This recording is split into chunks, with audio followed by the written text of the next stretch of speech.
পর্যন্ত এই বাংলাদেশে জনগণের ভোটে জনগণের দ্বারা নির্বাচিত একটি সরকার না প্রতিষ্ঠান। দুইটি গুরুত্বপূর্ণ বিষয় নিয়ে আপনাদের সামনে কথা বলতে চাই। একটি বিষয় হচ্ছে যে আমরা দেখছি গতকালকে থেকে বাংলাদেশের বিভিন্ন জায়গায় ঢাকা শহর থেকে শুরু করে বিভিন্ন অপ্রত্যাশিত ঘটনা ঘটছে, সহিংসতার ঘটনা আমরা শুনতে পাচ্ছি।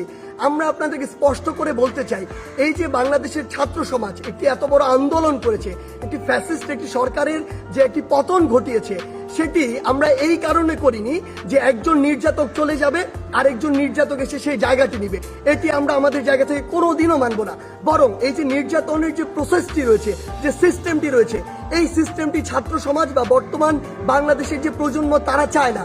সেই নির্যাতনের সিস্টেমটি চেঞ্জ করার জন্য আমরা আমাদের এই আন্দোলনটি করেছি, এই অভ্যুত্থানটি ঘটিয়েছি পুরো বাংলাদেশের মানুষকে নিয়ে। যে রাজনৈতিক মতাদর্শে যা ছাত্র সংগঠন বিভিন্ন রয়েছে, তাদের কথা বিভিন্নভাবে শোনা যাচ্ছে যে তারা প্রতিহিংসার বশবর্তী হয়ে এই বিভিন্ন ভাঙচুরগুলো